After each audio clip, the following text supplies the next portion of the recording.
Bom, Armínio, quais medidas específicas você acredita que devem ser prioritárias no pacote de ajuste fiscal? O que não pode ficar de fora de jeito nenhum?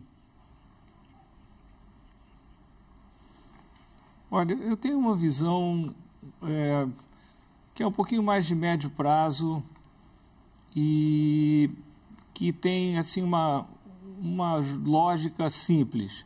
A lógica é a seguinte: onde é que tem dinheiro? Tem dinheiro em 3 grandes contas. Primeiro, na Previdência.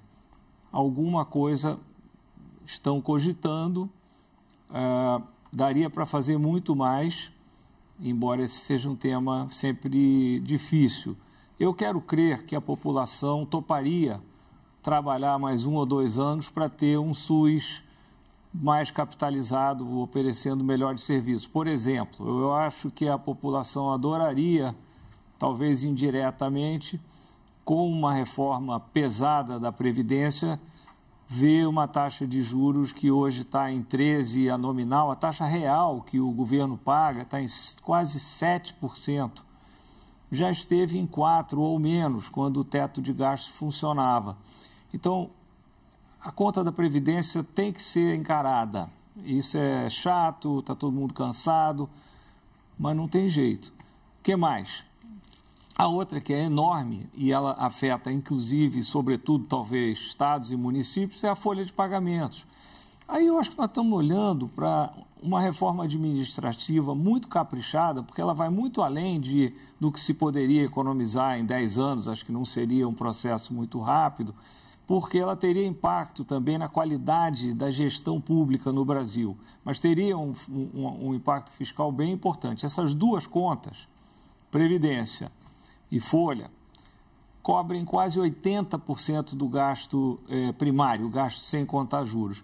E tem uma terceira conta ainda que, em geral, não aparece, porque é uma conta de subsídios, que são os chamados gastos tributários, que são enormes também. Essa conta vale 6% do PIB, e eu acho que num horizonte de tempo de 2, 3, 4 anos, seria possível achar ali 2, 3 pontos do PIB. Isso tudo mostra que um pacote que entregue 0,5% do PIB, tudo bem, é bom, possivelmente o mercado vai ter uma reação de curto prazo boa, mas não resolve o problema. O problema é que a política macroeconômica no Brasil está completamente desequilibrada. É uma política monetária muito apertada, porque ela não tem apoio da política fiscal. E enquanto isso não for resolvido, eu acho que nós vamos estar mal. Infelizmente, essa é a nossa realidade, precisa ser encarada. O esforço de achar 0,5% do PIB, como nós estamos vendo, com todas essas contas amarradas, é enorme e, no entanto, ele oferece resultados modestos. Tem que ter um equilíbrio maior, né, Armínio? Vinícius, vou passar para você.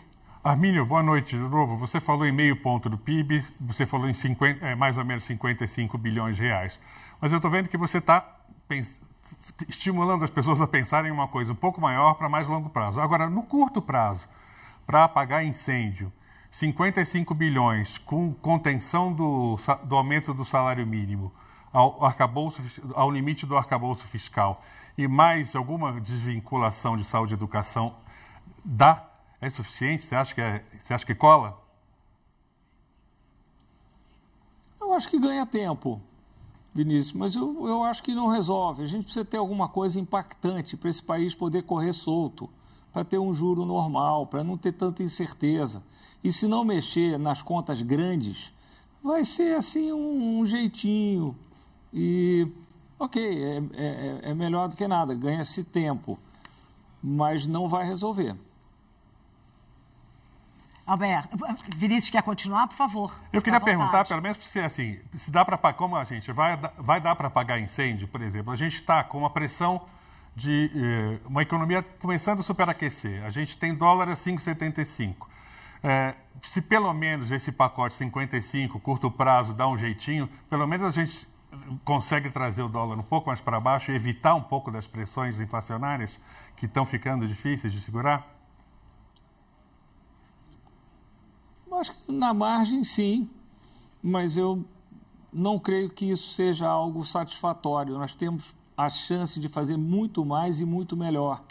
porque além do ajuste fiscal para a dívida parar de crescer, de preferência até cair um pouco, nós teríamos, eu diria, chance de repensar as prioridades do Estado, que eu acho que é algo fundamental, e também de reforçar um ambiente que permita um investimento muito maior. Hoje o Brasil está investindo 16% do PIB, então não é à toa que a economia aquece um pouquinho e não tem oferta para compensar. Tá? O investimento aqui no Brasil, hoje em dia, é muito modesto. Então, essa é uma combinação de confiança, mas com um custo do capital mais baixo também. E com esse desequilíbrio entre a política monetária e a política fiscal, isso está fora do nosso alcance, assim, para valer. Não estou jogando fora, se o juro real cair de 7 para 6, vai ser ótimo. Mas é um juro ainda muito alto. Vou passar a bola para a Júlia, depois vai para você, tá, Alberto? Júlia, por favor, fica à vontade para perguntar para o Armínio. Obrigada.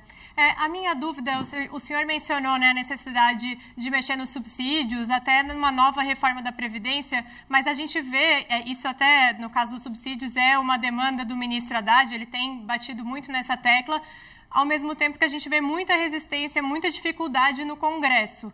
Com o cenário político atual, quais são as chances reais de conseguir avançar com esses temas e qual que é o prejuízo de não ter abertura para avançar com essas pautas no Legislativo também, nesse momento? Olha, o Brasil tem mostrado, em momentos difíceis, um instinto de sobrevivência, tá? Isso tem a ver com um certo conservadorismo do centro na política, incluindo o chamado centrão, mas os partidos de centro, centro-esquerda, centro-direita, nessas horas eles têm respondido. Então, eu acredito que se uma estratégia bem construída e muito ambiciosa tem que ser, for apresentada ao Congresso, o Congresso vai enxergar que isso pode dar certo, deve dar certo, e aí, quem sabe, alguma coisa não acontece. Então, assim, é o que nós temos, sabe? Eu acho que a gente tem que jogar para ganhar. Hoje nós estamos jogando para empatar.